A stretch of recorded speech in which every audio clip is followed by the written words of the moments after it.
Desde que conocemos la estrategia electoral de Donald Trump, la ha manifestado en muchísimas oportunidades. De hecho, ha llegado a decir que la palabra aranceles es su palabra favorita de inglés, ¿no? Tariffs. Las tariffs son la palabra favorita de Donald Trump. Le parece una palabra fantástica y que tiene además un efecto importante en la economía.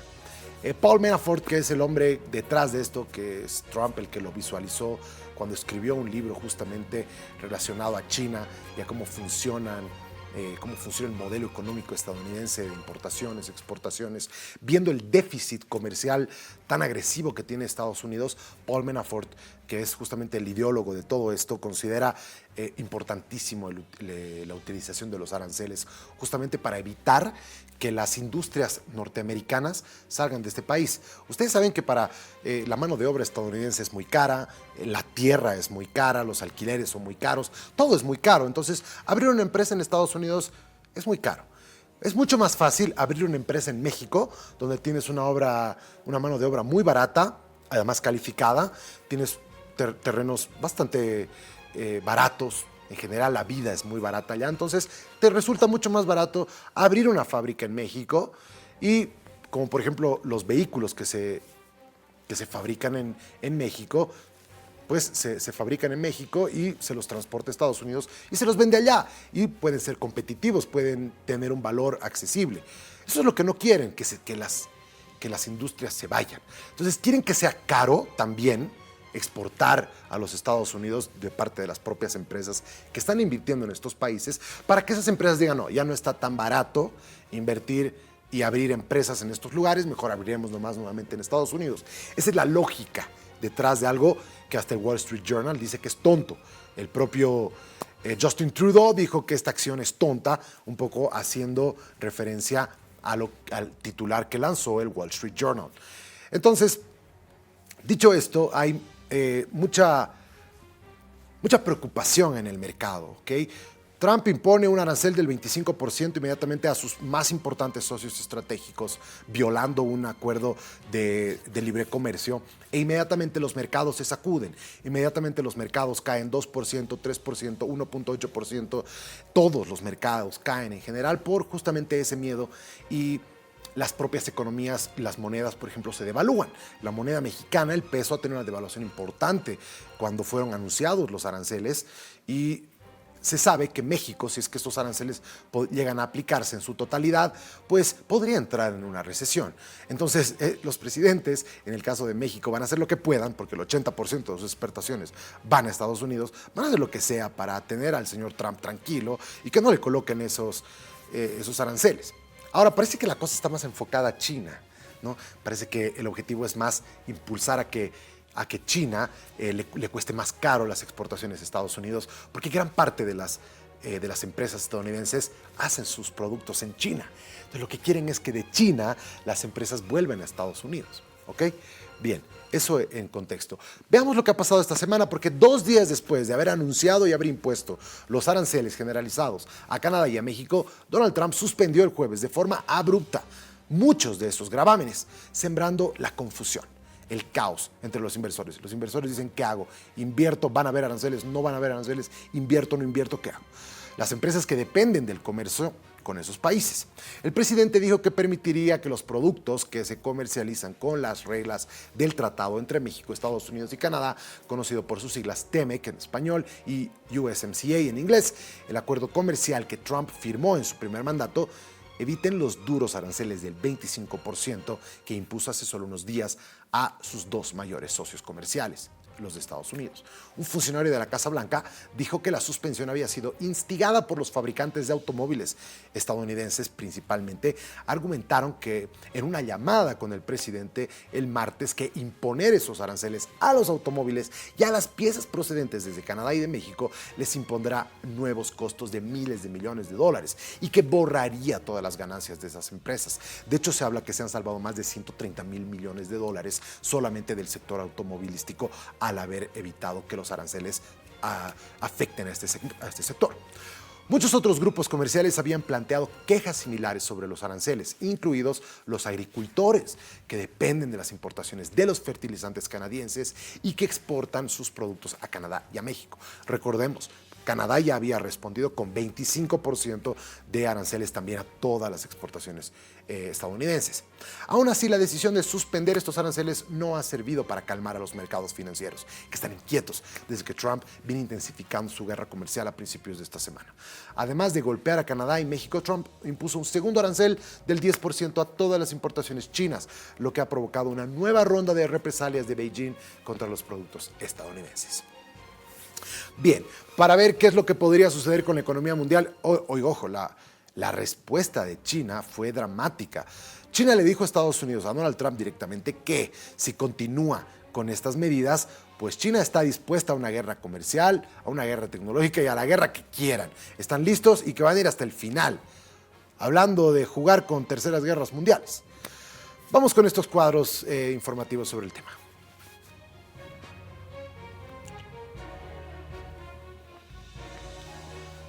Bien, veamos aquí lo que ha sucedido. México, China y Canadá son los países desde los que Estados Unidos importa. Este es el porcentaje total de importaciones de Estados Unidos. Veamos cómo México tiene un ascenso importante en sus exportaciones, en las importaciones de Estados Unidos, exportaciones de México, y mientras que Canadá ha ido en una franca caída, y lo mismo vemos con el caso de China, ¿no?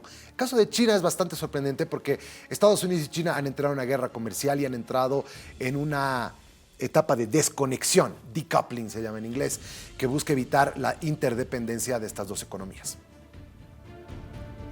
Vamos con el último cuadro, que dice así: ¿qué productos se verán afectados por los aranceles de Trump? Porcentaje de importaciones de bienes en Estados Unidos provenientes de México, China y Canadá. México, por ejemplo, camiones de reparto 78% y 15% de Canadá. Alambre aislado, México el 53%, el 11% de China y de otros países el 34%. Las computadoras, 34% provienen de México, 26% de China y 39% de otros mercados. Autos, 23% de México, 13% de Canadá y 45% de otros. Y así. Esos son los números que nos muestran la interdependencia que existen entre estas tres naciones. Son grandes socios comerciales, pero que bueno, están pasando por un momento complicado en este momento. Estamos con Jaime Dune, él es analista financiero, justamente para que nos explique un poco lo que podría suceder con la economía mundial. Querido Jaime, buenas tardes, gracias por acompañarnos. Muy buenas tardes, Jorge Luis. Claramente esta guerra comercial, como tú dices, es eso, es una guerra comercial que va justamente a demostrar los resultados de lo que es una política económica errada. En realidad, el comercio internacional debe ser lo más libre posible y no estar sujeto a tarifas. Ya un gran economista, el premio Nobel alguna vez lo dijo, Milton Friedman, el mayor error, él decía, de la política económica es pensar que el comercio es una forma de carrera, es una forma de competencia, que los países deben competir por el comercio internacional, cuando en realidad es una cooperación voluntaria que beneficia a todos.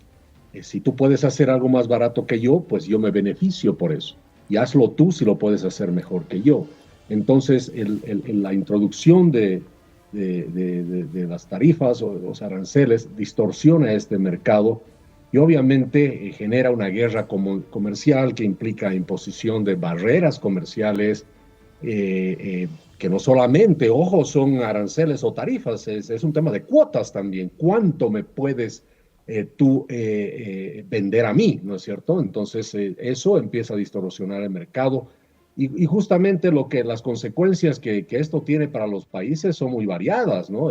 Si me dejas simplemente comentar algunos ejemplos. A ver, para Estados Unidos, aunque busca proteger sus industrias, los aranceles van a resultar en aumentos de precios para los consumidores americanos.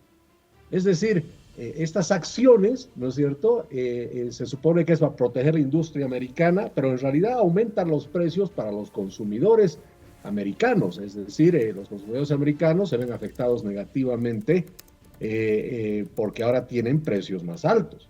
La China responde, ¿no es cierto? Porque esta es una guerra, la China responde y al poner aranceles de 10, 15% en temas de carbón, gas licuado, hidrocarburos, etcétera, etcétera, afectan a los sectores claves de la propia economía americana, por supuesto, pero también de la propia economía china, porque va a haber también incremento de precios en las materias primas que la China demanda de manera abundante del resto del mundo. Para México, por el otro lado, va a haber obviamente una reducción en las exportaciones a Estados Unidos y como tú muy bien mencionabas, afecta a su industria automotriz, la agrícola y genera para todos estos países, especialmente para México, que está en una situación siempre más, digamos, más delicada, la inversión extranjera, ¿no es cierto? Invertimos en México, porque si invertimos en México es porque es una puerta a Estados Unidos. Pero si ahora esa puerta es más cara o simplemente se empieza a cerrar, pues la inversión va a caer.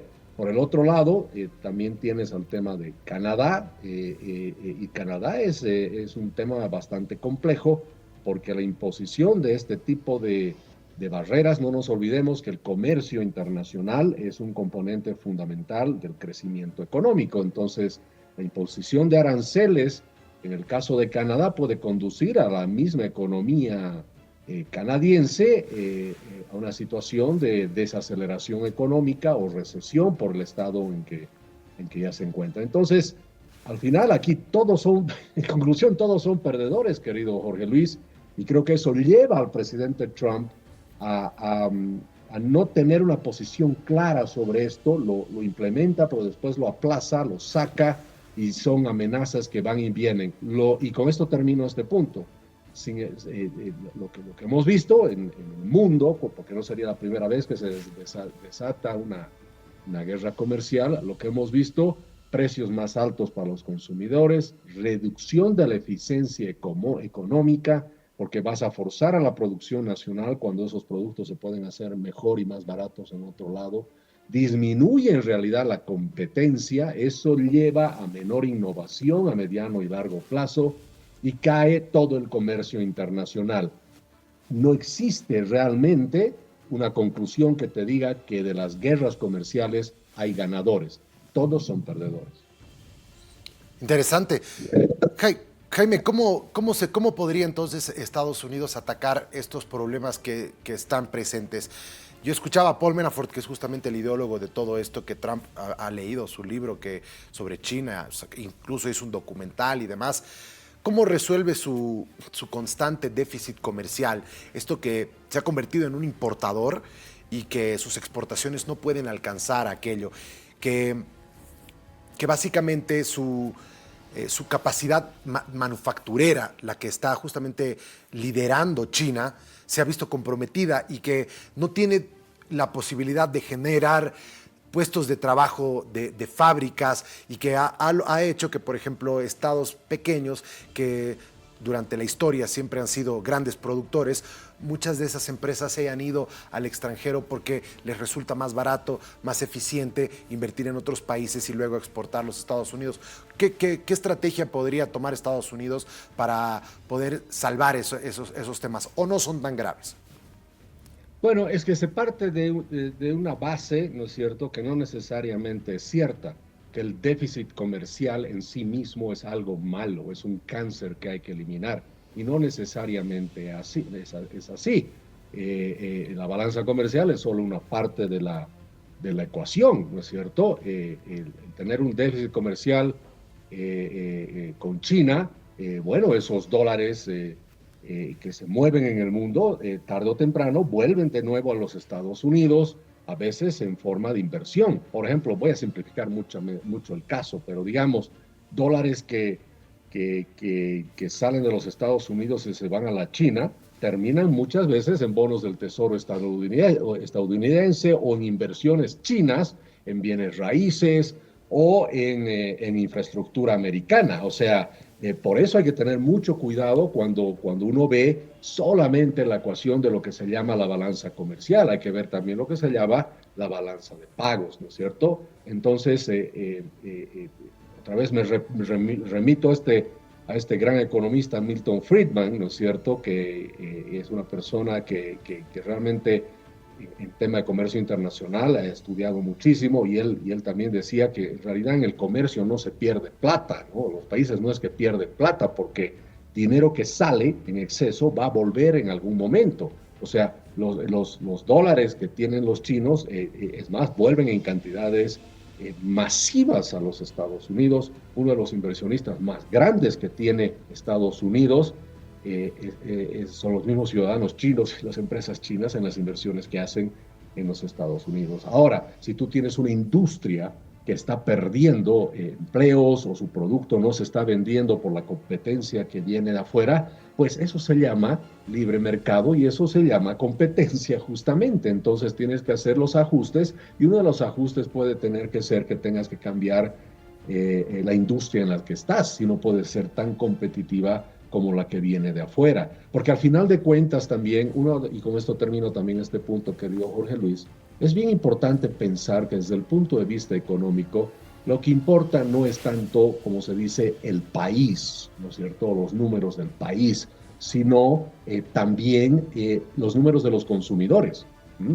O sea, por proteger una industria puedes subir 30-40% el costo para los consumidores de tu propio país y eso tampoco es bueno. Entonces, cualquier beneficio que puedas generar temporalmente es un perjuicio para el resto de la ciudadanía. Si tú preguntas al ciudadano promedio de a pie de los Estados Unidos si está de acuerdo con las tarifas o los aranceles, te va a decir que no, porque de pronto está viendo que los precios de las cosas que él compra, que vienen de afuera, están subiendo. Entonces, al final, ¿qué es lo que pasa?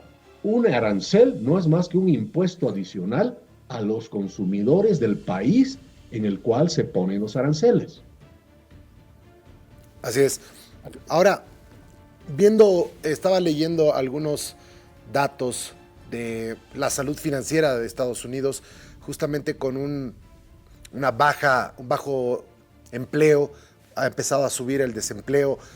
La inflación parece que nuevamente va a comenzar a subir a raíz de los aranceles, lo que tú estabas manifestando justamente. Se le va a hacer más caro para el norteamericano comprar varios productos. El haberlos retirado, digamos, de algunas frutas, verduras, la cantidad de cosas que se consume de México que le iban a afectar directamente al americano promedio. De hecho, el mismo Trump lo manifestó en su discurso del Estado de la Unión de que va a afectarle un poco a la gente, pero que luego iba a arrancar con toda normalidad.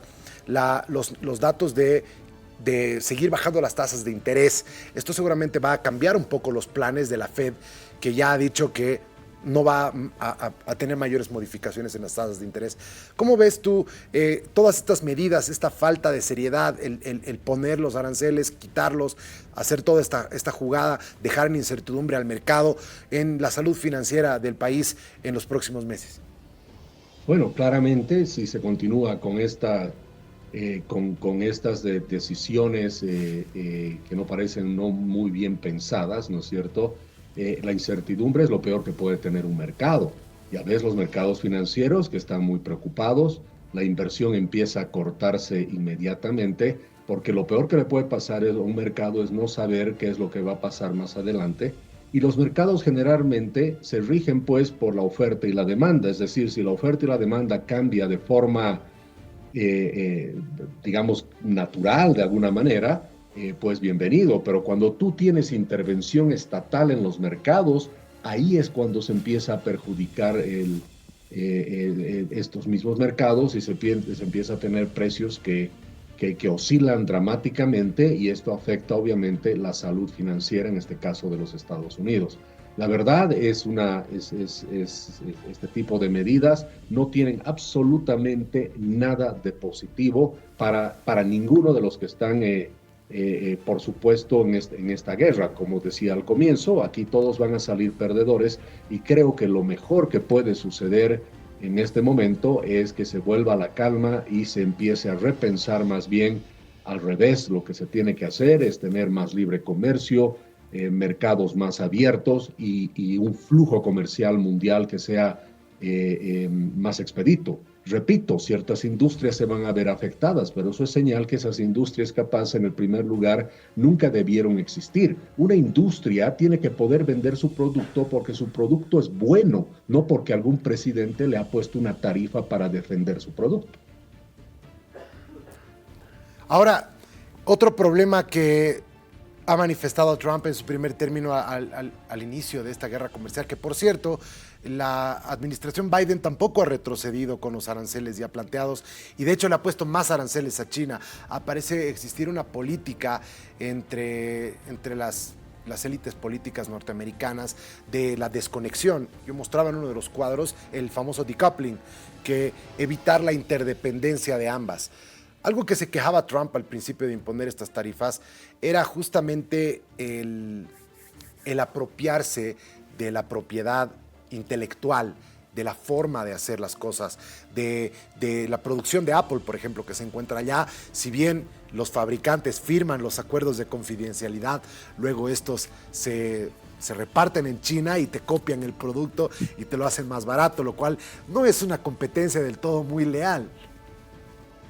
Definitivamente, claro, esos son otro tipo de temas, ¿no es cierto? Porque básicamente las razones para una guerra comercial generalmente se va a dar, ¿no es cierto? Porque hay déficit comercial, también porque hay temas de seguridad nacional y obviamente un tema, perdón, de proteccionismo económico, ¿no es cierto?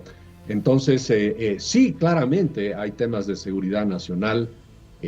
Claramente la administración Trump ha expresado preocupaciones sobre la entrada no solo de drogas como el fentanilo a través de México y la migración ilegal, sino que en el caso de China el tema de seguridad nacional es justamente el robo de propiedad intelectual y que justamente esa tecnología se vaya a usar en contra de los Estados Unidos. Evidentemente esa es una razón muy importante. Pero eso se tiene que resolver, obviamente, afectando, o sea, yendo a resolver el problema en sí, no prohibiendo, ¿no es cierto?, a la empresa Apple hacer negocios en la China, porque al final de cuentas es una empresa privada que va a buscar también donde los mercados van a ser más eficientes para ellos en cuanto a su producción. La China, no nos olvidemos que el gran secreto de la China moderna, de ser el gran exportador del mundo, ha sido el ofrecer en la China beneficios que estas empresas no tienen en sus propios países. Más o menos 56% de las exportaciones chinas son de productos producidos por empresas extranjeras, ni siquiera chinas. ¿Por qué? Porque la China les ha dado, ¿no es cierto?, los incentivos necesarios para que se vayan ahí. La única forma que tú realmente, si crees en los libres mercados, ¿no es cierto?, y en la propiedad privada, la única forma que puedes competir con eso es haciendo que tu país sea tan, ¿no es cierto?, tan favorable como el país en el cual se te están yendo las empresas. Pero creo que ese tipo de lógica claramente no cabe en la cabeza de la administración Trump. Así parece. Queremos agradecerte como siempre, Jaime. Gracias por estar con nosotros en RTP Mundo. Un abrazo. A ti las gracias, Jorge Luis. Buenas tardes. Buenas tardes. Fantástico. Ahí lo tienen, ¿verdad? Esa es la política del señor Trump. ¿Saben qué? Además, por algo se retracta.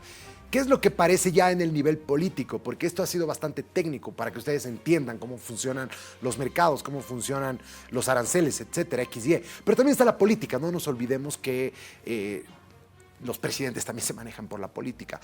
Esto les sirve bastante para poner presión a sus propios aliados, para hacerlos arrodillarse, para hacer que ellos hagan lo que él quiere. En el caso de México, venía justamente escuchando un podcast de New York Times de una periodista que estuvo en una fábrica de fentanilo en Sinaloa y unos meses después, ahora Trump, presidente, eso ya no existe, ¿no?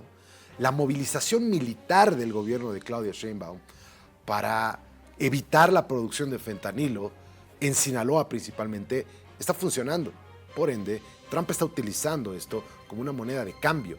Amenaza a México, le pone presión para que México movilice sus tropas, movilice su acción política más grande para evitar la producción de fentanilo, que es lo que más le preocupa, que esa droga que es increíblemente adictiva y que los tiene a todos. Han debido ver los videos de ustedes, esa gente que está semi-botada, está casi colgada ahí en las calles en una adicción profusa, durísima. Eso es lo que quiere evitar Trump. Dentro de todo, eso es algo bueno que está trayendo. Lo que no es bueno es lo que está generando con los inversores, con la gente que trae plata a ese país, con la gente que hace a ese país grande como lo es.